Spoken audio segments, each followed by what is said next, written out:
Good evening प्यारे बच्चों। आज हम सीखेंगे एक बहुत ही इम्पॉर्टेंट, एक बहुत ही बेसिक चीज़ हमारे स्ट्रक्चर ऑफ एटम की। दैट इज़ यस, हम यही सीखेंगे स्ट्रक्चर ऑफ एटम चैप्टर में। एक एटम दिखता कैसा है और एटम में क्या क्या चीज़ें होती हैं।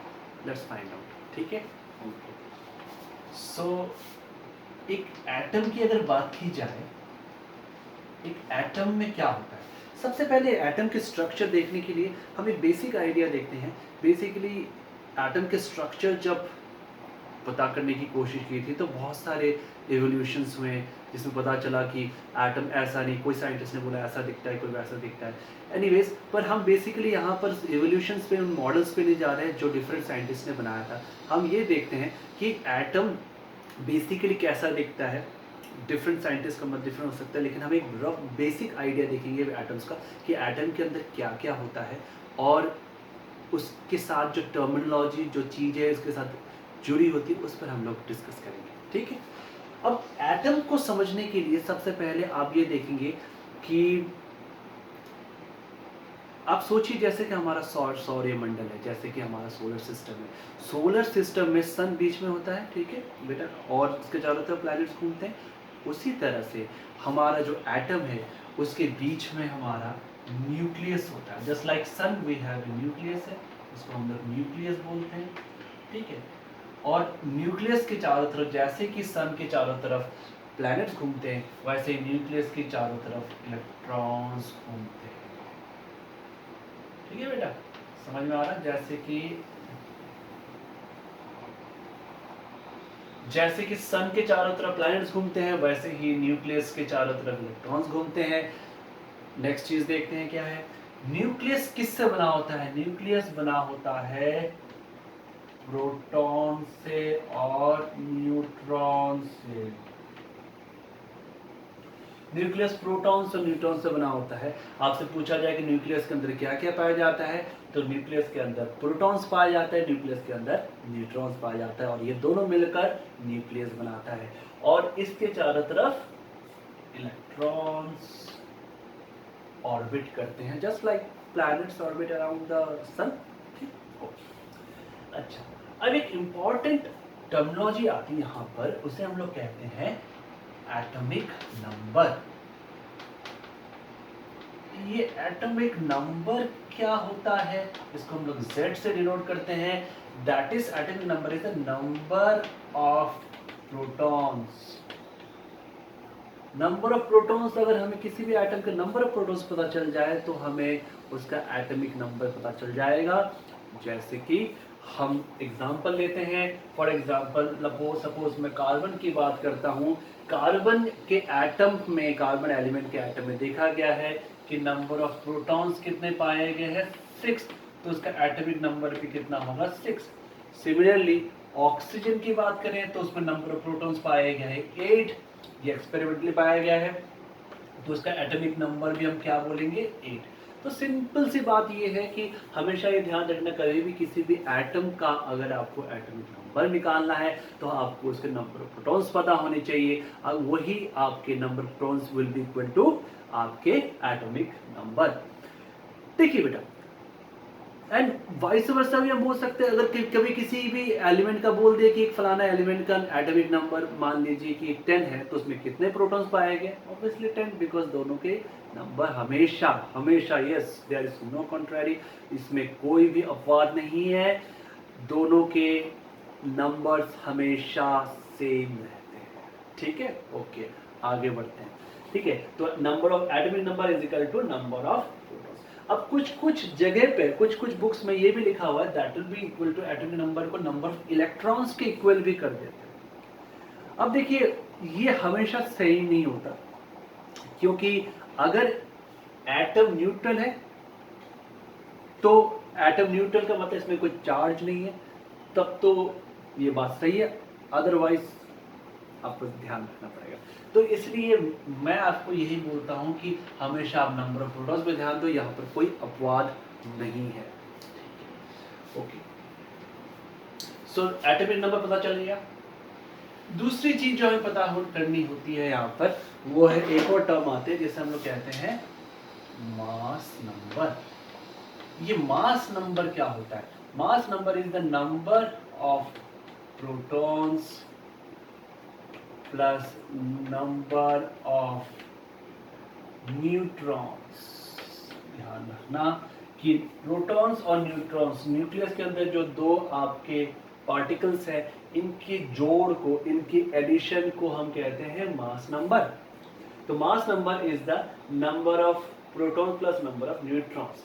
जैसे कि मैं आपको बताता हूं, फिर से अब कार्बन का एग्जांपल ले सकते हैं। कार्बन में नंबर प्रोटॉन्स में ऑलरेडी बता चुका हूं 6 होते हैं, नंबर ऑफ न्यूट्रॉन्स भी 6 ही पाए गए हैं। तो आप अगर प्रोटॉन्स को, अगर आप इन दोनों को जोड़ देंगे तो आपको मिलता है 12। तो इसका मास नंबर हो जाएगा 12। Mass number is equal to 12। किसका? कार्बन का।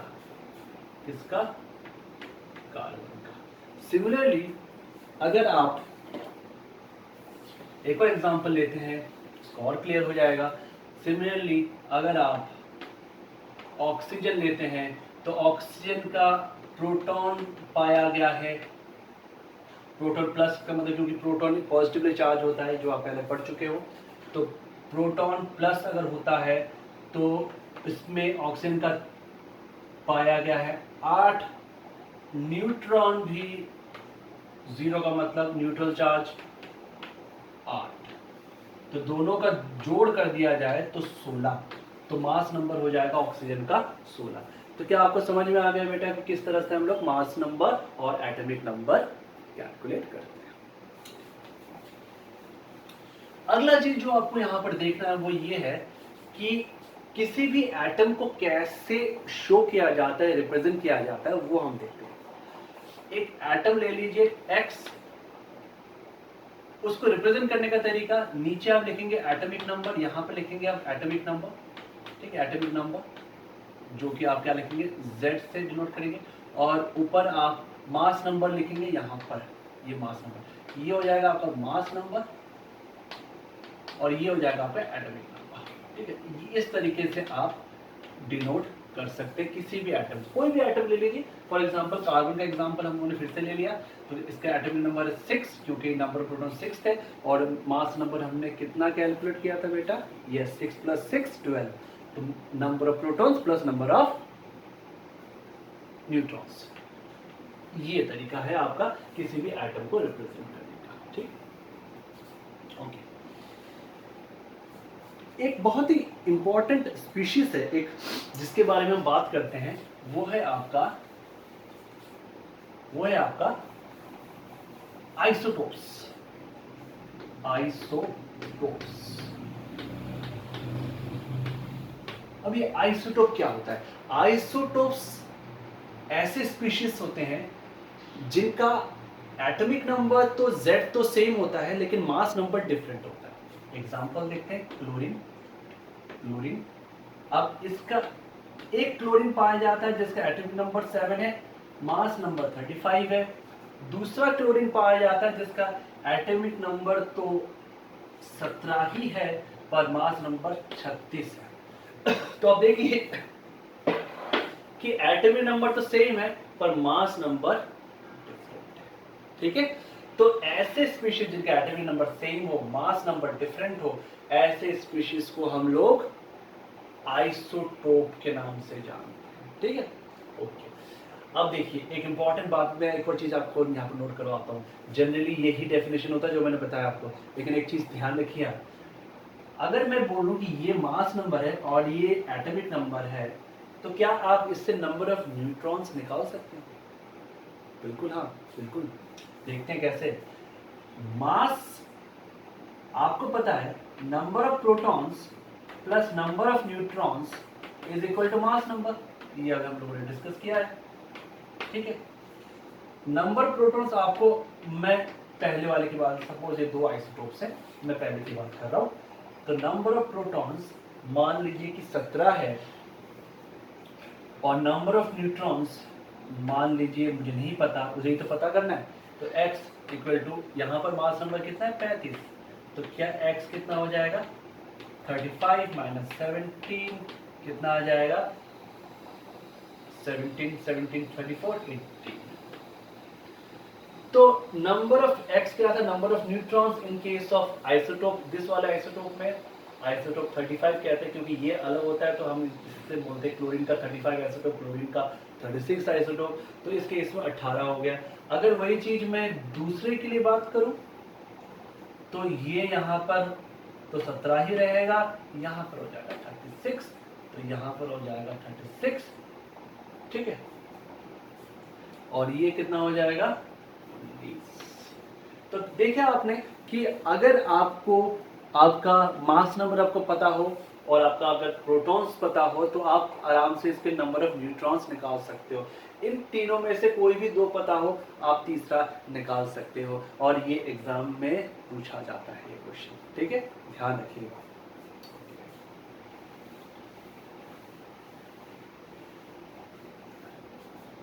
एक इंपॉर्टेंट पॉइंट हम यहां पर डिस्कस करेंगे and that is atomic mass. अभी क्या एटॉमिक मास और क्या मास नंबर सेम होता है?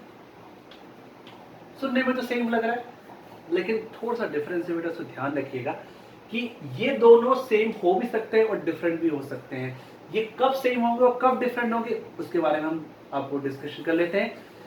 ध्यान रखिए, एटॉमिक मास और मास नंबर सेम तभी होंगे जब उस एटम का आइसोटोप ना हो। ध्यान रखिए, हर एक एटम का आइसोटोप नहीं होता, ठीक है। जैसे क्लोरीन का आइसोटोप है, जैसे कि कार्बन का आइसोटोप है, नाइट्रोजन का आइसोटोप है, लेकिन नियॉन का आइसोटोप नहीं है, हीलियम का आइसोटोप नहीं है। तो ऐसा हर एटम का आइसोटोप हो ये जरूरी नहीं है। ये आइसोटोप्स नेचर में पाया जाता है, ये हम नहीं डिस्कस करते, हम नहीं बनाते इसको, या नेचर में मिलता है नहीं। तो हमें नेचर में जिसका हमें आइसोटोप मिलता है हम उसके बारे में डिस्कस करते हैं। कुछ का मिलता है, कुछ का नहीं मिलता। अगर उसका मिलता है तो हम बोलते हैं इसके आइसोटोप्स हैं, उस एटम के आइसोटोप्स हैं। अगर नहीं मिलता हम बोलते हैं आइसोटोप्स नहीं है। अगर एक एटम का आइसोटोप है तो ये दोनों सेम नहीं होंगे, और अगर किसी एलिमेंट का आइसोटोप नहीं है तो एटॉमिक मास और मास नंबर सेम होगा। फॉर एग्जांपल, नियॉन का एटॉमिक नंबर है 10, प्रोटॉन्स 10, न्यूट्रॉन्स भी 10, 20 इसका मास नंबर होता है, और उसका एटॉमिक मास भी 20 ही होता है, सॉरी 20 होता है, 20 ही होता है, बिकॉज इसका कोई आइसोटोप नहीं है। लेकिन अगर जैसे कि मैं इसकी बात करूं, इसका क्या क्लोरीन का क्या एटॉमिक मास और मास नंबर सेम है? नहीं बेटा, इनके मास और एटॉमिक मास और मास नंबर डिफरेंट होते हैं। ऐसा कैसे? ठीक है, ऐसा क्यों? क्योंकि आप किसका मास नंबर लोगे, इसका लोगे या इसका लोगे? नहीं, क्योंकि दोनों ही पाए जाते हैं और दोनों की नेचर में एविडेंस है। एविडेंस मतलब पाया जाना, कितने परसेंट, कितना प्रतिशत पाया जाता है, उस हिसाब से इनका मास, एटॉमिक मास निकलता है। और ऑब्वियसली आप क्या करोगे, इनका एवरेज निकालोगे। तो ऐसे आइसोटोप्स, उनके केस में हम एटॉमिक मास की जगह पर एवरेज एटॉमिक मास की बात करते हैं, क्योंकि वो एवरेज एटॉमिक मास, हम इसका एवरेज निकालते हैं। वो एवरेज कैसे निकालेंगे? एवरेज एटॉमिक मास निकालने का तरीका हम बता देते हैं आपको, ठीक है। कि एटॉमिक मास निकालने के लिए मान लीजिए कि ये दोनों 50-50% नेचर में पाया जाता है, तो उस केस में हम क्या करेंगे कि पहले आइसोटोप का atomic mass, sorry mass number, ठीक है। अगर आप इस वाले की बात करिए क्लोरीन की, तो यस उसका एटॉमिक मास और मास नंबर 35 है। इसकी बात करिए तो एटॉमिक मास और मास नंबर 36 है। लेकिन अगर क्लोरीन की बात की जाए तो हम किसको ले, तो इसलिए हम एवरेज लेते हैं, ठीक है बेटा।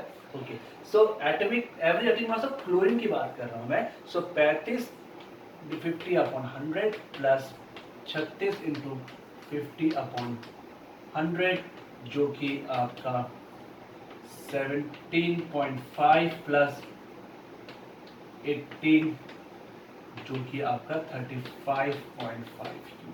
ये यूनिट है, आपका, ठीक है, एवरेज एटॉमिक मास का, ठीक है।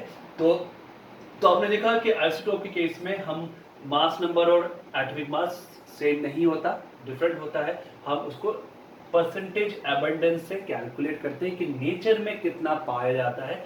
उसका पहले आइसोटोप का मास नंबर लेंगे और उसको हम लोग 50% एबंडेंस होता है, 50 60 होता है, 60/100, ठीक है।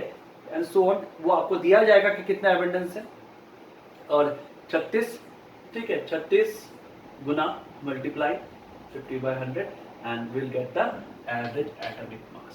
सो आइसोटोप केस में मास नंबर और एटॉमिक मास सेम नहीं होते, उसका हमें एवरेज एटॉमिक मास निकालना पड़ता है। सो एट लास्ट समराइज कर देते हैं चीज़ों को कि एटम होता है, एटम के बीच में न्यूक्लियस, न्यूक्लियस में प्रोटॉन्स एंड न्यूट्रॉन्स, उसके चारों तरफ इलेक्ट्रॉन्स परिक्रमा करते हैं, रिवॉल्व करते हैं। Okay, they rotate also, we will learn in the higher classes. Now next thing is that, जो आपको ध्यान रखना है कि प्रोटॉन्स और न्यूट्रॉन्स के एडिशन को हम लोग मास नंबर कहते हैं। Number of protons is equal to atomic number, ठीक है। अगर न्यूट्रल एटम है, मतलब एटम में कोई चार्ज नहीं है, ठीक है, एटम में जैसे कि Na+ ना हो, तो उस केस में आप इसको नंबर ऑफ इलेक्ट्रॉन बोल सकते हैं, पर इट इज़ बेटर कि हमेशा ये बताइए कि atomic number is equal to number of protons, that's it, ठीक है। और फिर मैंने आइसोटोप डिस्कस किया था, having same atomic number different mass number, उनकी एटॉमिक मास और मास नंबर की रिलेशन देखा था। अगर आइसोटोप नहीं है उस एटम का तो mass number atomic mass same है, और अगर नहीं है तो हमें एवरेज निकालना पड़ता है, उन दोनों का mass number atomic mass same नहीं होगा, उनके एवरेज निकाल कर हम कैलकुलेट करते हैं। तो thank you so much for listening, let's meet in the next video, thank you.